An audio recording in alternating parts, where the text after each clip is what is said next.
Hello, everybody. So we'll start in 6 minutes. If you guys have any questions about the system, how to connect, feel free to ask me.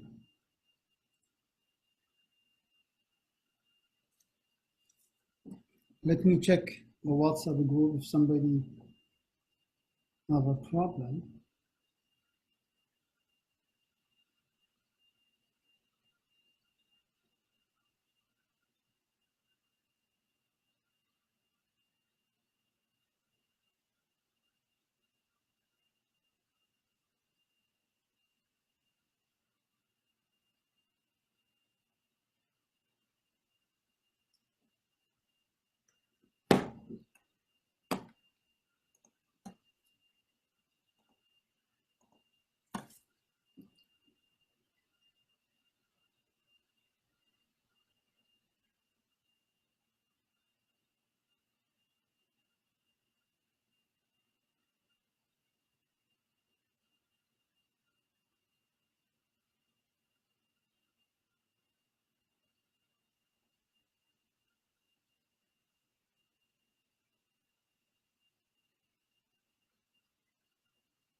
علينا والله بيضحك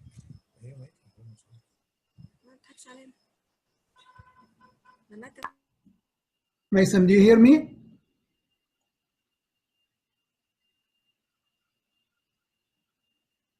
Mason, you're out again.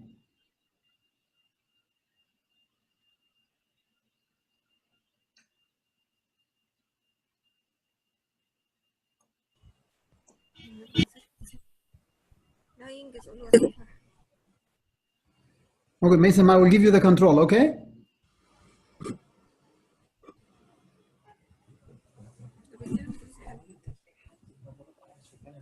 Who's, can you please mute yourself, whoever speaking with somebody?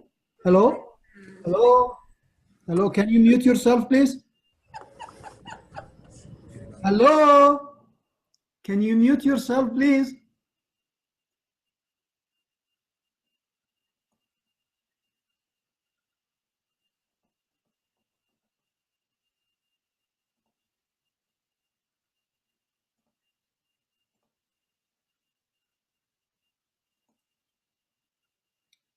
We'll start in a few minutes.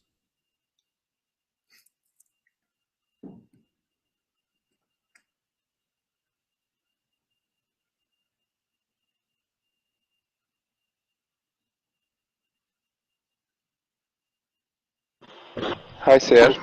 Did you hear me? I do. From what age in children we can say this is a hyperactive airway disease or this is asthma? Yani differentiation between the two.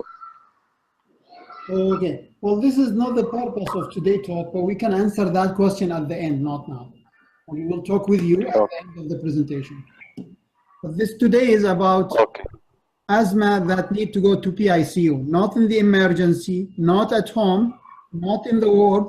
Now, this an asthmatic patient need to go to the PICU.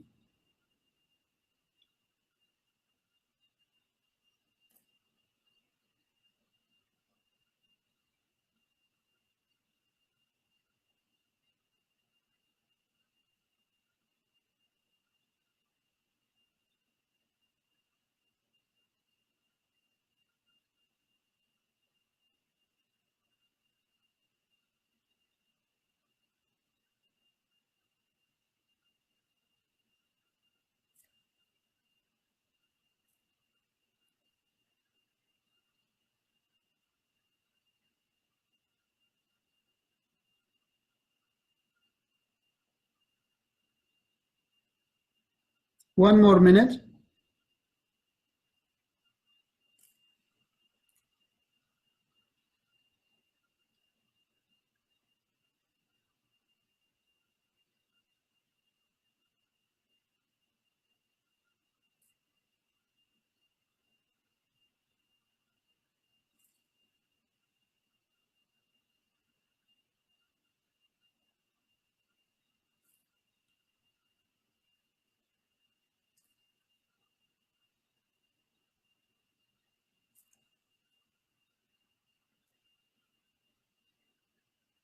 Well, let's start.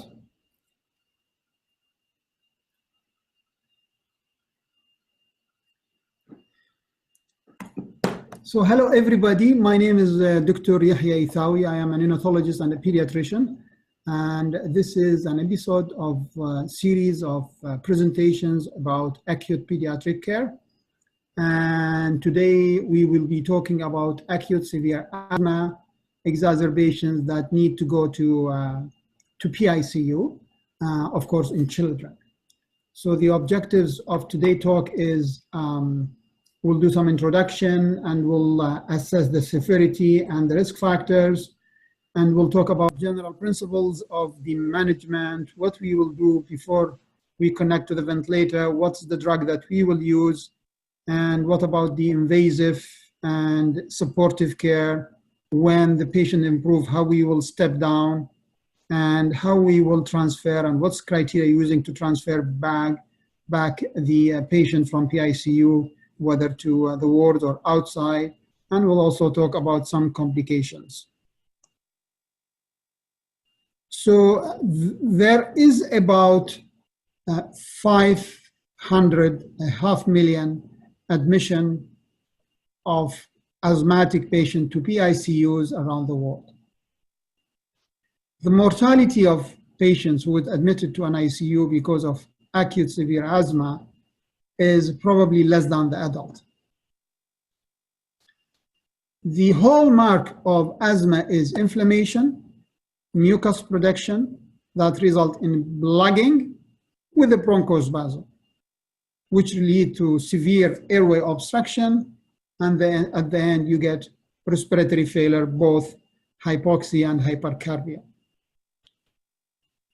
So the decision to admit to PICU depend on the severity of the exacerbation and risk factors. Now, when you admit prior admission, you need to assess. So you make assessment, you decide this is mild, severe, or moderate. The assessment depends on the clinical judgment. So you divide to mild, moderate, severe, or imminent or pending respiratory arrest or failure. And then you go to the respiratory rate. So it's increase in mild and moderate and start maybe sometime up or go up, but usually is more than 30. And these are the rate for different age to decide whether it's increased or not. When it's become imminent, patient will not be breathing. Use of accessory muscles, another factor, use of pulse, and here is the pulse according to the gestation, and then you will have the pulsus paradoxus. And the measurement of pulsus paradoxus will also determine the severity, and when you don't have difference between systole and diastole, then you probably are in complete respiratory arrest. Other factor that we use is assessment, like peak expiratory flow, how much the person best. PiO2 also will tell you how much, mostly we'll use saturation, but if you have PiO2, then that's good. It's only usually necessary when you have severe, and usually it should more than or less than 60 millimeter mercury. Also PCO2, and usually it's not necessary unless severe, and it's more than 40.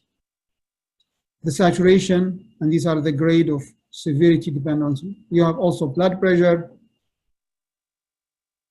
So when you determine that it's like severe or mild, you actually don't need all of them. The other factor about this differentiation between severities are not being studied, so it's all subjective. The other most important is the emotional impact of asthma exacerbation on the patient and his family will also determine the level of presentation. So make sure that you know not all of them is necessary to determine what is the level of severity. Second, these differentiation tools are not being studied in pediatric, and the other contributing factor is the emotional impact of asthma exacerbation on family and the patient. The other method also used is scoring system. There are many scoring systems. I selected two. There is pulmonary index score, and if you can see that they use the respiratory rate, the wheeze, the ratio of inspiration, the axillary muscle unsaturation, and they grade it from 0 to 3 if your respiration is 70. Now, the problem with this is deceiving because when you have pending or imminent respiratory, your respiratory rate will go down. So you might underscore the severity of asthma exacerbation. But in general, less than 7 mean mild, between 7 and 11 it indicate more, and when more than 11, it's not mentioned here, more than 11 it's severe. But remember, this not include the severe, the most severe, or the imminent respiratory arrest. The other system called that uses is intensive care unit pediatric asthma score, and this is a little bit better because it's adjusts the respiratory rate to the age and also oxygen requirement, not only the oxygen saturation, and looks for clinical and score the speech and so a little bit better than the previous one, but again has limitation. So you do your scoring, you did your severity assessment, you might use your scoring, and now you look to risk factor to decide whether to admit this patient to PICU or not. These risk factors are very important. First one is boy, poor, very important. Boy, poor. Other history of an ICU admission, rapid progression, sudden seizure, syncope, food allergy. They already used bronchodilators. They either stopped or not using or not adhering to controllers, or they might just denial or fail to recognize the severity. And also if there is depression or other psychological problem in the patient or his family, all is an indication with the severity and the scoring whether to admit or not. Remember, risk factors is not obsolete, because 1/3 of children die from asthma. They have no risk factor to admit to PICU. So it's very important to remember that these are subjective, but help you. So what we do in PICU, we give steroid. We become more aggressive with bronchodilator. We monitor the patient very closely, and if the patient needs ventilation, we'll provide. However, remember, it's much better to avoid mechanical ventilation in asthma because of the airways are very sensitive, and even putting the tube might aggravate the problem. And second, very difficult to exhale, so air trapping and hyperventilation. So as best, avoid intubation. And there are many ways to do that. The best way to avoid intubation is rapidly escalating the bronchodilators. Remember, when you stimulate the trachea, you might worsen the asthma.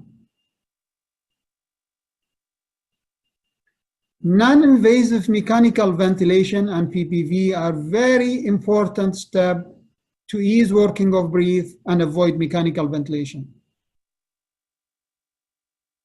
And remember, non-invasive ventilation is easy to be administered to school-age children. You might need to give light sedation. Always give adjunct therapy with non-invasive and aggressive pharmacotherapy to avoid mechanical ventilation, but at the end, you might need to intubate. What is the pharmacotherapy? Is glucosteroid and bronchodilators. What else? Non-invasive ventilation. What else? You give HELIOX. What else? You add some supportive measure. What else? IV fluid, comfort and sedation, and treatment of precipitating factors, allergy or infection or hormonal. You need to treat these factors. What's your goal when you give therapy?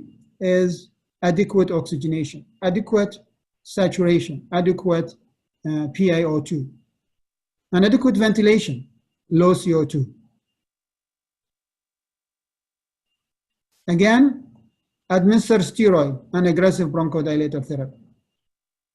So how we do it? We admit the patient to PICU, we monitor pulse, respiratory, and saturation. If saturation becomes less than 92 in room air, then give nebulized albuterol. You can use the leave albuterol, no much difference. Add with it aggressively ipratropium bromide. Repeat that for 3 times. You might need to give IM or subcutaneous epinephrine or terbutaline if you have it, and if you think really the nebulization is not working. So either it works and you continue to monitor, or it did not work. Then you switch from 3 doses per hour albuterol nebulization to continuous nebulization. If no response, you might give IV magnesium sulfate. If magnesium sulfate, then your last resources would be IV terbutaline. Remember, you already started the steroid. The best that you can use for steroid is methylprednisolone. You give it IV, loading dose, and maintenance dose as a scheduled dose. And for bronchodilator, the primary one is the albuterol. You might adjunct to it ipratropium bromide and magnesium sulfate, because they thought that combining these decrease risk of hospitalization if you start this medication in emergency. Albuterol can be given hourly, as we said, or continuously via nebulizer. This is the dose of the hourly, and this is the dose of continuous. There are many ways to give it, and it's listed for you in the PDF format, so you can always review it. Ipratropium bromide can be added. However, there was no consensus or enough evidence that adding ipratropium bromide will help, but always being added to the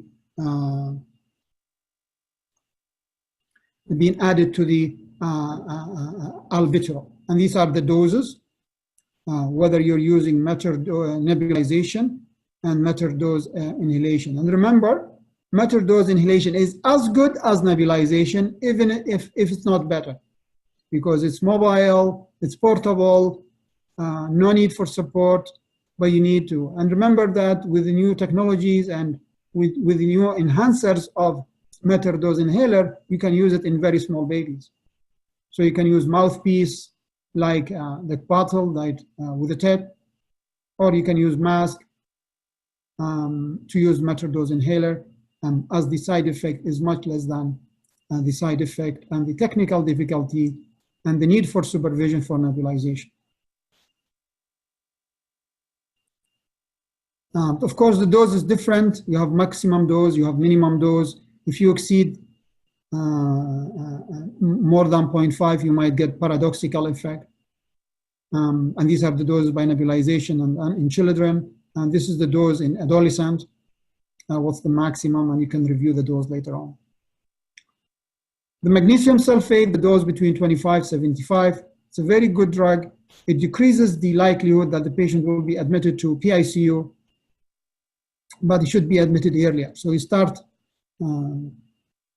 nebulization, no response, you add ipratropium, no response, you start steroid already with an IV fluid, oxygen, and you start your magnesium sulfate. So if you do that, you mostly avoid the admission to PICU. Now remember, magnesium sulfate has 2 problems. First one is hypotension, and second one is a respiratory depressant. and especially if combined with IV terbutaline. And hypotension also been used when the magnesium sulfate used as a prophylactic, as a neuroprotective in pregnancy and baby deliver, they usually have no respiratory drive, because so it's very important to monitor the respiration in addition to the blood pressure. Terbutaline is the weapon for PICU is to use the terbutaline, because usually it's not recommended to be used in emergency, and it's the most common drug that we use. The other one is aminophylline. Aminophylline should not be used in emergency. It's only being used in PICU. So water soluble, and it's ethylene diamine. It's a salt of thiophyllene. And it's rarely used in PICU. The reason because of its safety and its therapeutic range and the need to check the level and its side effect. So it causes tachycardia and you'll need more oxygen, cause dehydration, cause uresis, cause vascular depletion, cause hypotension.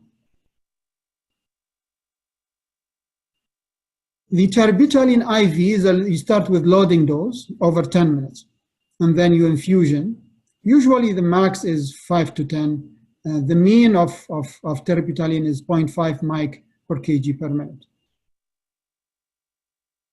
And you start to increase the dose 0.5 each time, every half an hour, while monitoring these values like the work of breathing, heart rate, perfusion, and the air entry and the symmetry of that on both sides. Once you start your terbutaline, you should stop your albuterol nebulization. Side effect, tachycardia, increased macro consumption. However, tachycardia is very well tolerated in young age.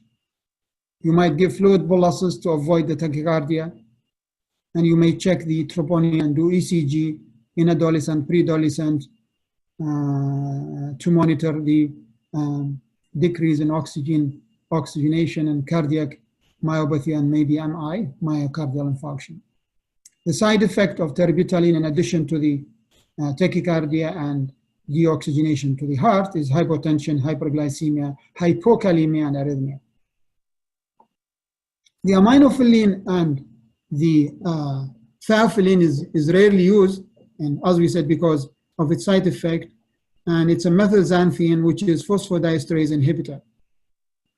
Historically was the standard care of asthma, but in the last 30 years, it had been either eliminated or rarely used, and now it's only been used in PICU. It is as effective as terbutaline. However, the side effect is high, and the cost is high. For two reasons, the cost of high is the drug itself is expensive, and the second one is the monitoring process is very expensive. So you give loading dose, and then you go to maintenance, and you titrate it up and down. The infusion depends on age after the loading dose. The volume distribution is high, so 0.5 liter per kg loading dose, which means loading dose of 6 milligram per kg can lead to about 12 mic per mil of aminophylline. And the therapeutic level is 10 to 20. So it's really short and it's hard to keep it there. For safety, people never exceed 15 mic per mil of serum level. Usually after the loading dose, you check it after 6 hours. And then after no improvement in respiratory status, at 6 hours with level of less than 15, you might increase the loading of the infusion to target 15 mic per kg, and you check every 6 hours. When it's stabilized and the patient is improving at 15 mic or lower, then you will use it, you measure it early Q24 hours. So the monitoring, you can see, very complicated. And when you switch from Q6 hours level measurement to 24 hours, only after you've reached to level of 15 and less, you get a good response, and or if you did not reach, you don't have a good response, but signs of toxicity appear like severe tachycardia and anxiety or persistent emesis or dysarthmia or seizures, when these occur, you need to check your level or decrease your infusion. You can use IV albuterol, but it's not available. You can use subcutaneous or IM epinephrine, and this is very important, the epinephrine in anaphylaxis or allergen trigger of asthma. This is a very good drug. So subcutaneous or IM epinephrine is a very good alternative to IV terbutaline. And the dose is also mentioned here. It depends on the concentration. Also, we can use subcutaneous or IM terbutaline with this dose. And you can give it every 20 minutes for 3 doses, and then stretch it out every 2 to 6 hours. And do not exceed the maximum dose. Why we use non-invasive positive pressure ventilation? We want to ease the work of breathing. We want to prevent the progress toward severe muscle fatigue and impending or imminent respiratory failure. How it does that? It gives time, because you're providing oxygen, you're stenting air away, so you give time for your bronchodilators to work, because a non-invasive positive breathing will ease the symptom and will give you a window for bronchodilator to work. And by doing this, you will avoid ventilation. And it will give you, you will buy time to escalate the pharmacotherapy to its maximum dose.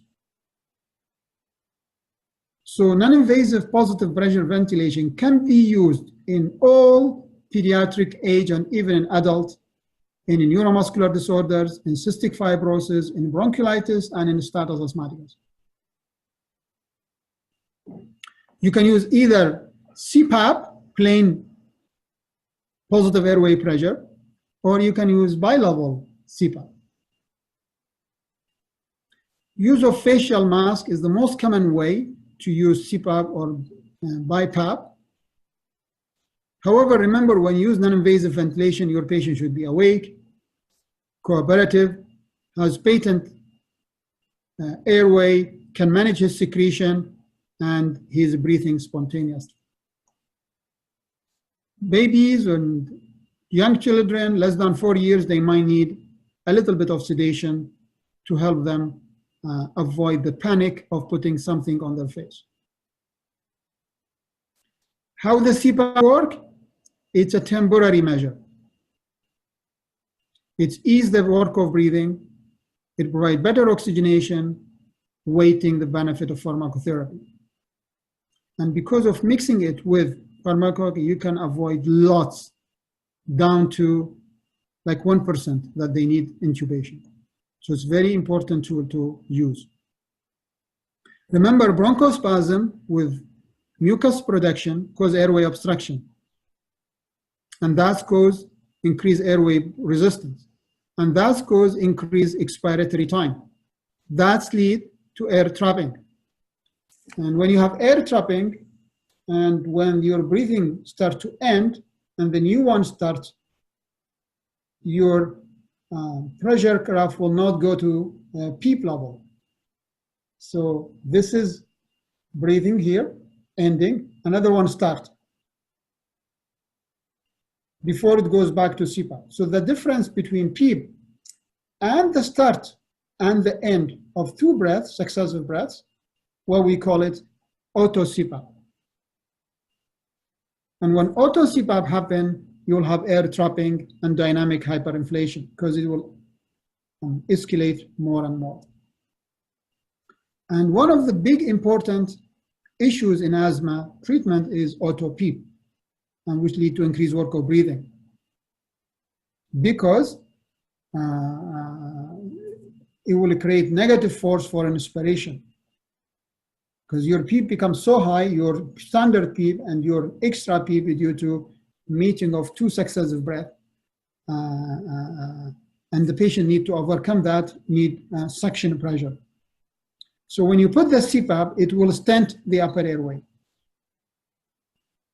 And when stent upper airway, it gives more time for exhalation and dropping of auto-P. Now you can use either plain CPAP or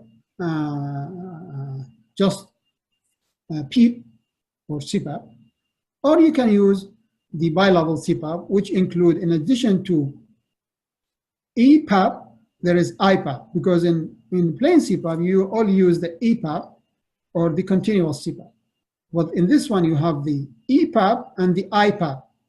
So there is CPAP that give you PEEP or P, or the EPAP, or the expiration positive airway pressure, but also you will add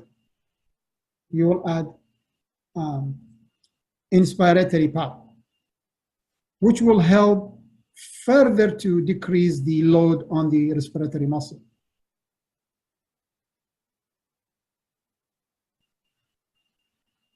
And the bilevel CPAP has been studied in asthmatic patients extensively, and it's clear evidence that it decreases the asthma score, help the respiratory rate, decrease the saturation and the FiO2. So when and how to use the non-invasive positive pressure ventilation when your patient is alert, cooperative, and there is no lots of airway secretion. If you have that airway secretion, it's a problem, because in CPAP, it will all, when you add CPAP to the patient, it will decrease further his or her ability to manage the upper airway secretion. So that's very important. Alert, cooperative, and no airway secretion. In addition, your child is hypoxic and needed FiO2 by simple measure more than 30%. So if you don't remember what's the difference between above 30% and below 30%, we have a very good lecture presentation about oxygen delivery system on this link. So if you click it, you can go there. So alert, cooperative, without increased airway and hypoxic. Or alert, cooperative, without increased airway secretion, and there is increased CO2. Both of them are indication for non-invasive positive pressure ventilation. The other indication is patient is progressing toward failure. Try to have poor breathing. His respiratory rate or her respiratory rate is going down. And you already reach your max steroid and bronchodilators. So what is the limitation of non-invasive positive pressure ventilation? Need cooperation. Patient cannot clear the secretion. You aren't able to give nebulization or inhalation. And your airway is not secured. Cause gastric distension, and that's why I need NG or OG tube. So it might increase, because agitate the patient, it might increase the air hunger. Some of patients, when you put something close to their mouth, they might have fear of closed spaces, claustrophobic. And it needs very expert healthcare provider, whether it's a nurse or respiratory therapist, to help them to maintain and initiate the non-invasive ventilation.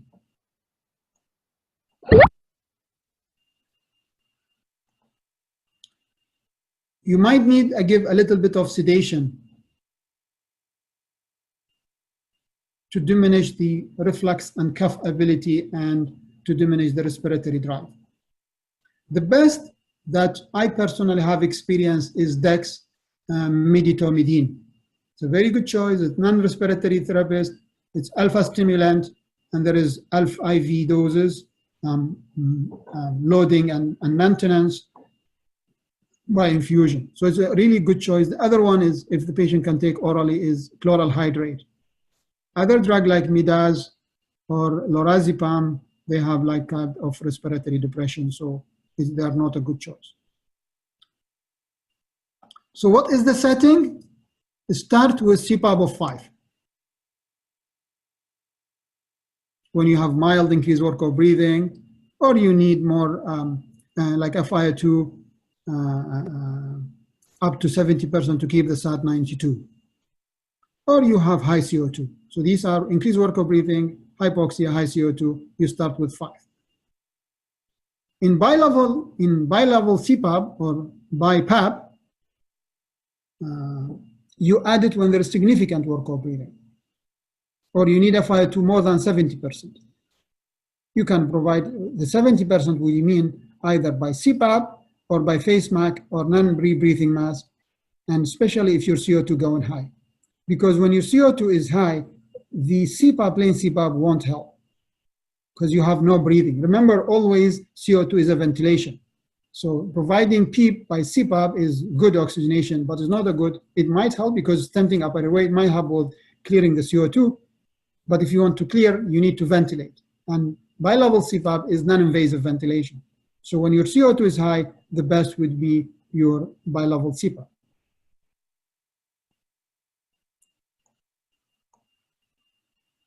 So how to start the bilevel CPAP? Start low and then increase, make the patient comfort, provide good oxygenation. So you have CPAP, bilevel CPAP, you have 2 level, you have EPAP and IPAP. The EPAP, it's exactly like the CPAP, while the IPAP is you start with 8 to 10. And then you increase by titrating the IPAP up to 12, and the EPAP you might reach up to 8 centimeter water. Indication of stopping the non-invasive ventilation and putting the tube in is hypoxia. You're giving IPAP, you're giving bilevel CPAP, your IPAP is 12, your PEEP is 8, you're giving more oxygen, more than 70%, but still you cannot keep SAT more than 92. Or your mental status start to change. Or your CO2 is still high, despite using this level, your CO2 is high. And you can review the non-invasive by clicking on this. There's a very good lecture with extensive detail about that. You're giving CPAP, you're giving bilevel, you're maximizing your the pharmacotherapy, so you might think of giving HELIOX, which is a combination of helium and oxygen.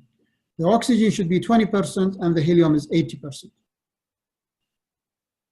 Of course, you can add blended oxygen to the 20%. And remember, when we said 20% oxygen is not the set oxygen. It's the oxygen that measured at the patient airway. So it's not the set, it's measured oxygen. Why it works? Because it makes the flow more laminar, less turbid. Okay. Can you mute yourself, please?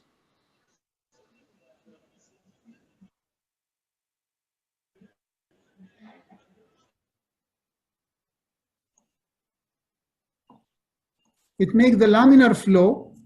When you add HELIOX to it makes the flow is laminar, which means very fast at the middle of the upper airway and slows down till you reach the periphery, but there is no turbulence. And also it decreases the viscosity of the gas. So it helps the breathing. And it's much better than combining nitrogen and oxygen. If you blend the oxygen with the HELIOX and you give more than 40 of blending oxygen, then the benefit of the helium will drop. Now, there might be a benefit, but there is no clear evidence of that when you increase more than 40%. When to intubate? You continue progress despite all that. Good pharmacotherapy, IV support, oxygen, non-invasive ventilation, HELIOX, you escalate your maximum, you're giving terbutaline infusion, but no improvement,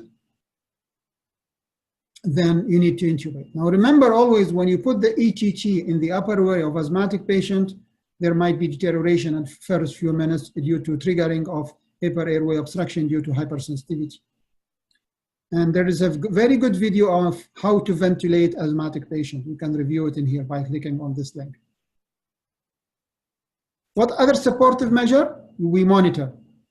We give analgesia, because remember, chest tightness is very painful. We give sedation. We might need to give muscle relaxant. We always need to do that to prevent tachycardia. Breathe stacking. Stacking means, or stackling, sorry, I think I misspelled it. When the next breathing starts prior finishing the previous one. So the breathing meet here instead of meeting in here when the patient gets some CPAP. And that's lead to auto CPAP. This measure also, so it will prevent tachycardia, will breath stackling or accumulation, and also it will help with ventilator dysynchrony, and will treat the hypercarbia or increased CO2. So we need to give very good hydration, because remember, there's poor intake and there is hypotension. So we need ECG monitor, we need non-invasive blood pressure monitor. So you put the cuff and you put it automatic on the monitor to measure it every 15 minutes to 30 minutes to monitor it. If you have invasive one, like arterial line, then you can do invasive. You need to check the SAT and you need to check the respiratory rate. Even when you have a cardiorespiratory monitor, auscultation is vital for many reasons. It tells you how much you are intubating, it tells you whether there is a wheeze or not. It can help you to diagnose pneumothorax, although now chest ultrasound is surpassing all this other technique in diagnosing quickly the pneumothorax. When you have mucus plugging and there is asymmetry, you can discover it by auscultation. Fluid is important, poor intake, increased loss from the respiratory tract. On top of that, if you give sedation, muscle paralysis, and mechanical ventilation. So poor intake, loss, mechanical ventilation, sedation must all cause hypotension. So you give your TFI, total fluid, but in addition, you might need to give volume boluses. But avoid overhydration, because you might end with pulmonary edema. Other adjunct therapy like inhalational anesthesia and ECMO, don't do them. They are heroic measures, they are of no benefit, and the evidence does not show any clear evidence of their use, and they need huge resources to be done. What's complication of asthma? There are two. It's exacerbation complications and treatment complications. One of the most important exacerbation is air trapping. So it's super important to treat the air trapping. And if you guys remember, when we do a ventilation of asthma patient, we talked about this extensively, and you can review it.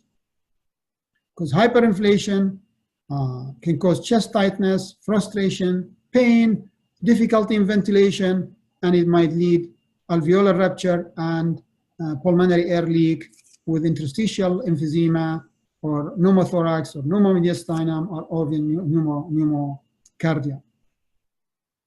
And hyperinflation can compress the preload and cause hemodynamic compromise and hypotension.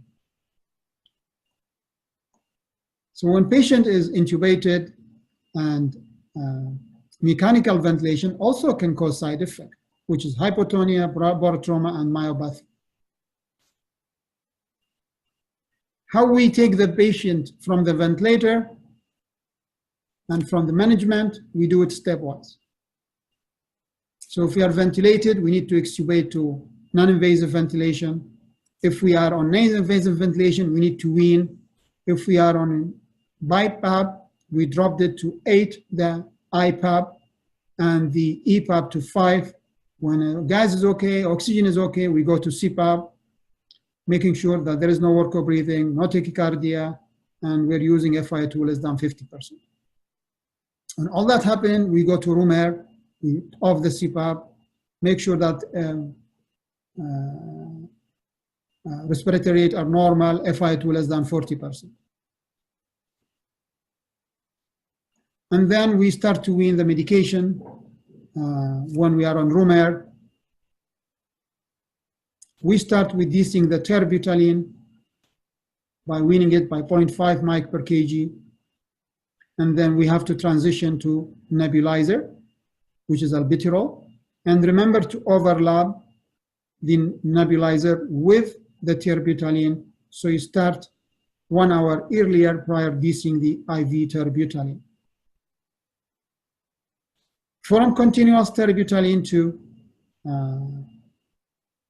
hourly one, some people in this transition use aminophylline, but there is no evidence of that during this transition period. What is the outcome? Vary. And how you transfer the patient from PICU to the wards or to the outside the hospital to home also vary. Depend on clinical judgment. There is few criteria, but again, don't depend on them. So you're weaning from non-invasive ventilation, you're weaning or stopping the bronchodilators. You don't need frequent aerosolized bronchodilators or meterdose in nebulization or inhalation. There should be an FiO2 in other unit, and there should be a monitor cardiorespiratory status before you transfer. Of course, the patient should not be on increased work of breathing or have minimum one. The overall mortality is 0.5%, so it's very low.